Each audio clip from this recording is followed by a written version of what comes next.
Olá pessoal, bem-vindos a mais um episódio de Crimes. Eu sou a Bruna e este é um mini episódio, então não tem recado e bora lá então, direto pro caso de hoje.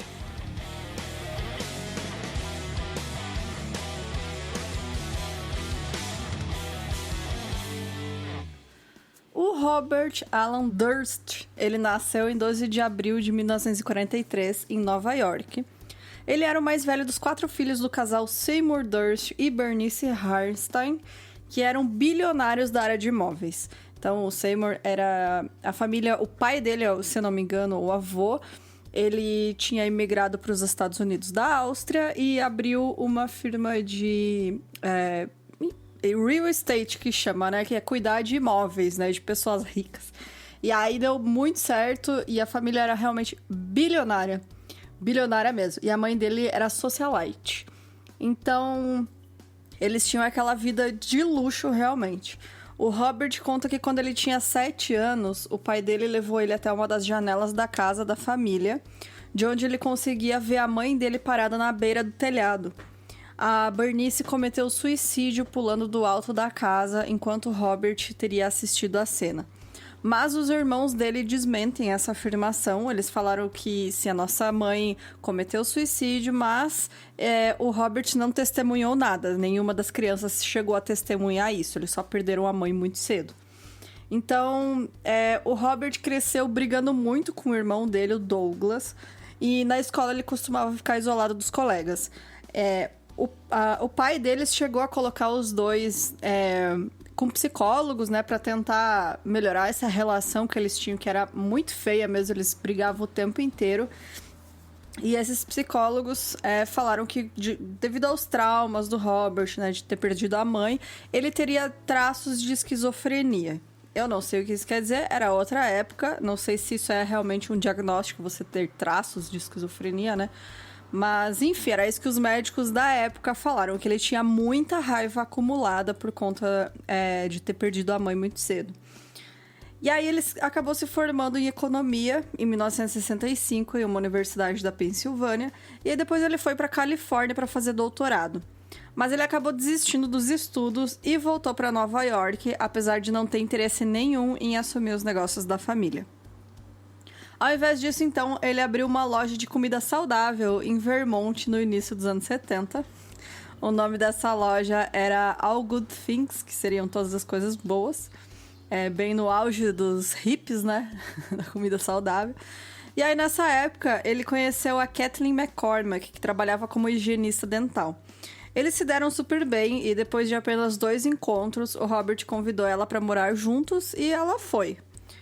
Ele manteve a loja até 73, quando o pai dele convenceu ele a trabalhar com ele e assumir a então organização Durst, né? Porque já era muito mais que coisa imobiliária, eles já eram um conglomerado de empresas. Mas, então ele voltou para Nova York com a Kathleen e eles se casaram em abril de 73. Mas apesar de ter ido meio contrariado, o Robert ainda não tinha interesse em trabalhar com o pai dele. Realmente ele não queria, ele estava de má vontade. E aí o Seymour, né, que era o pai dele, acabou quebrando essa tradição de passar os negócios para o filho mais velho. E ele nomeou, então, o Douglas no lugar do Robert como próximo herdeiro da empresa. E o Robert ficou muito puto com isso. Ele falou que estavam roubando dele o negócio que era direito dele, mesmo ele não querendo. Né? Bilionários e seus problemas. Então, a Kathleen, que estava no último ano da faculdade de medicina e ela pretendia se especializar em pediatria, ela desapareceu em 1982. A última vez que alguém, além do Robert, viu ela foi no dia 31 de janeiro, quando ela apareceu de surpresa em um jantar que uma amiga dela estava fazendo. Essa amiga estranhou porque a Kathleen parecia chateada, ela tava triste, tava chateada. E ela também tava usando uma calça de moletom, o que não era normal pra ela, porque a Kathleen se vestia muito bem, ela só usava roupa boa, assim. E essa calça era meio mulambenta, assim, né? Depois de receber um telefonema do Robert, então, né, na casa da amiga, ela foi pra casa deles em South Salem. Essa amiga ficou preocupada, né? E antes da Kathleen sair, ela falou, vamos se encontrar depois, vai lá, fala com ele, se resolve, depois a gente se vê. Vamos se ver aqui no pub, tal dia. E só que a Kathleen não apareceu nesse pub. E nos próximos dias, essa amiga ficou preocupada porque ela não conseguiu mais contato com a Kathleen. E ela ligou várias vezes para a polícia porque ela não tinha mais notícias da amiga. Ela falou, a Kathleen desapareceu, não consigo falar com ela, o marido dela disse que ela não tá, enfim, a mulher só sumiu. E no final, o Robert só deu queixa do desaparecimento da esposa no final daquela semana. Que a amiga ficou ligando várias vezes pra polícia e no final da semana, daí o Robert ligou e falou, minha esposa sumiu. Que coisa, né? Ele afirmou pra polícia que ele colocou ela em um trem pra Nova York, na estação Katona. E aí ele foi beber com um vizinho e ele falou com a Kathleen pelo telefone no apartamento deles, né, em Manhattan, mais tarde naquela mesma noite. Ninguém mais além do Robert tinha visto a Kathleen desde que ela foi naquela festa na casa da amiga. E aí foram só 3 semanas depois do desaparecimento da Kathleen que a polícia encontrou os pertences dela no compactador de lixo do apartamento dela. E 3 semanas antes do desaparecimento dela, ela tinha sido tratada por lesões no rosto no hospital do Bronx. E ela contou para uma amiga que o Robert tinha espancado ela, mas que ela não queria dar queixa, porque ela já estava correndo atrás do divórcio.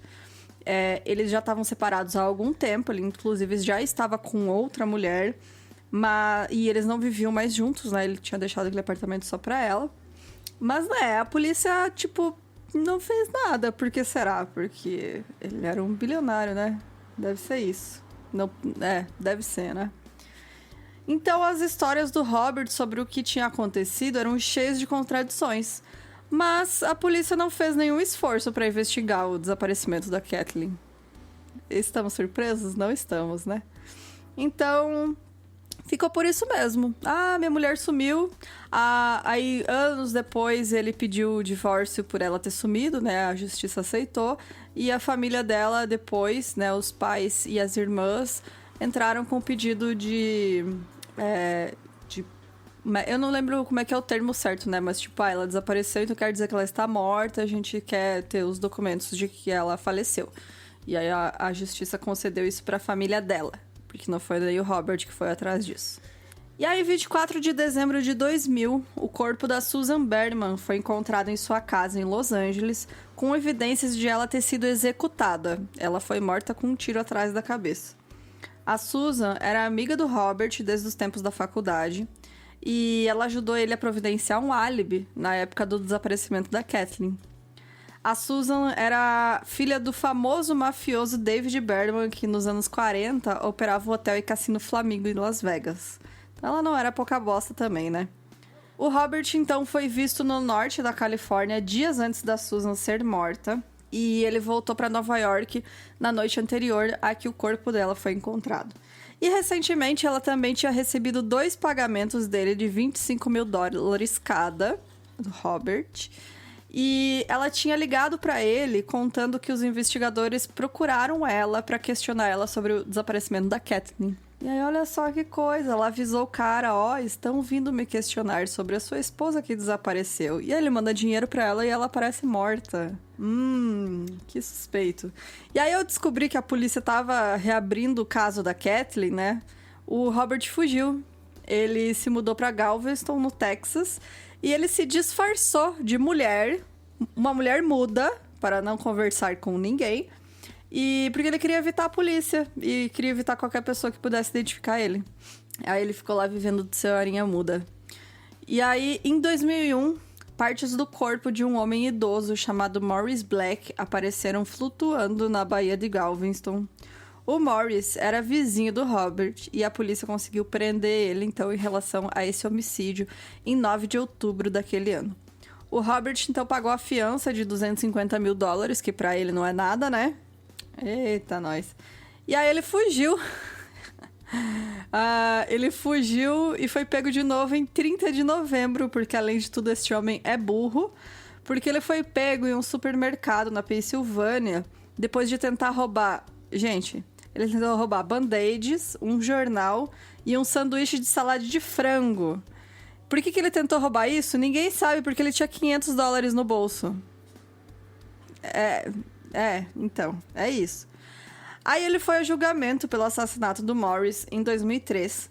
Ele disse que agiu em legítima defesa. Ele afirmou que o vizinho, que né, era descrito como um solitário e rabugento e confrontador, pegou a pistola calibre 22 dele, do seu esconderijo, e ameaçou com ela. Então o Robert fala que durante a luta pela pistola, a pistola acabou disparando e acertou o rosto do Morris. Depois disso, ele usou uma faca de cozinha, um machado e 2 serras para desmembrar o corpo. E a cabeça do Morris nunca foi encontrada, o que deixava difícil contestar essa versão dele, né, sobre os fatos.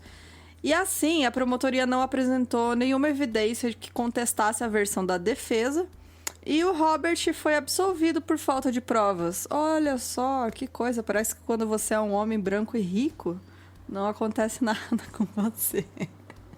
Bom, ele passou apenas 5 anos na prisão pelo crime de ter fugido durante a sua liberdade condicional. E aí, tudo poderia ficar por isto mesmo se em 2005 a HBO não tivesse lançado um documentário chamado The Jinx, As Vidas e Mortes de Robert Durst. Eu não assisti, mas eu fiquei super curiosa depois de fazer este mini episódio, então vou assistir. Se alguém já viu aí, comenta aí, deixa aí nos comentários o que você achou, se é realmente tão bom assim. Esse minissérie, né, são poucos episódios, mostrava evidências ligando Robert, então, ao assassinato da Susan, por ela saber demais sobre o desaparecimento da Kathleen. Esse documentário também detalhou o desaparecimento da Kathleen, a morte da Susan e o assassinato do Morris. E, apesar dos conselhos dos advogados dele não falar nada, o Robert deu várias entrevistas e também permitiu acesso irrestrito aos seus registros pessoais aos cineastas.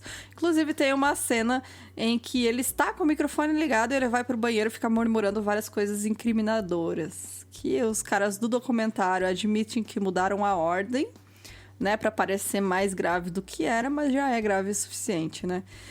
E várias coisas surgiram durante a produção deste documentário, inclusive uma carta da Susan, que foi encontrada pelo sobrinho dela. Então, o FBI prendeu o Robert em Nova Orleans no mesmo dia em que o episódio final foi transmitido. Isso devido, né, a essas novas evidências que apareceram por conta do documentário, porque, né, as pessoas começaram a mexer e ver que tinha coisa realmente. Então, depois de anos e anos de moções jurídicas, eu podia colocar aqui, mas era muita coisa técnica, e esse é um mini episódio, então, né, a gente não precisa de tudo isso, mas se vocês tiverem interesse, é só procurar, que tem várias notícias sobre esse caso. O Robert foi finalmente julgado, e em 14 de outubro de 2021, o júri condenou ele à prisão perpétua pelo assassinato em primeiro grau da Susan Berman. Dias depois do assassinato dela, a polícia estava examinando as conexões entre ele e os desaparecimentos de Laine Schuze, de 18 anos também, em Vermont, e Karen Mitchell, de 16 anos, em Eureka, na Califórnia. Os investigadores também estavam considerando uma possível conexão entre ele e o desaparecimento de Kristen Modafferi, de 18 anos, que foi vista pela última vez em São Francisco em 97. Existem, assim, muitas evidências circunstanciais de que ele realmente estava em todos esses lugares que essas mulheres foram vistas pela última vez e foram assassinadas. Então, não se sabe realmente... Eu acredito que sim, ele deve ter matado muito mais gente, porque... Eles até comentam, né, do documentário que o modo como ele lidou com a morte do Morris não parecia ser a primeira vez que ele estava matando. Com certeza não foi, porque a gente sabe que ele matou a Susan e a Kathleen, né? Mas ele não desmembrou o corpo delas. Então, você desmembrar um corpo de modo tão eficaz como ele fez é difícil. Então, não parecia ser a primeira vez que ele tinha feito aquilo. E isso também leva as pessoas a suspeitar que ele seja o serial killer de Long Island, que descartava suas vítimas de maneira semelhante, né, a como o Robert lidou com o corpo do Morris Black. Uma força-tarefa informal do FBI chegou a ser feita para investigar essas ligações, mas até hoje não se tem nada concreto, não se sabe realmente se foi ele. Eu tenho fortes suspeitas que sim, né, que pode ter sido ele, não necessariamente o serial killer de Long Island, mas com certeza ele matou mais gente. E o Robert, então, morreu em 10 de janeiro de 2022, neste ano, aos 78 anos, depois que ele contraiu Covid-19 enquanto estava preso, e aí ele acabou tendo um ataque cardíaco. por outras condições médicas que ele já tinha, né? E em 2010 foi lançado o filme All Good Things, que, né, era o nome da loja dele, que é uma referência, então, né, ao nome da loja dele. É baseado, né, meio geral, na história do Robert Durst. É um filme com o Ryan Gosling. E pouco depois do lançamento do filme, o Robert viu o filme, entrou em contato com o diretor, o Andrew Jarek, e falou que gostou muito do filme. Olha só que coisa. E aí os dois começaram a conversar e isso foi incluído depois, né, na versão de DVD. E aí isso depois fez com que o Andrew Jarek, que é o diretor desse filme, ajudou a escrever e produzir e dirigir o documentário The Jinx. Então, ele acabou ficando tão envolvido com o caso, né, do Robert, que ele ajudou a fazer o documentário depois, que levou à prisão do Robert. Mas é isso, gente. Comente aí. Eu também não vi esse filme, agora fiquei curiosa. Tá aí as indicações pra vocês de final de semana, de cineminha. E se você tiver qualquer indicação de caso, manda pra gente no e-mail, milcrimes@gmail.com.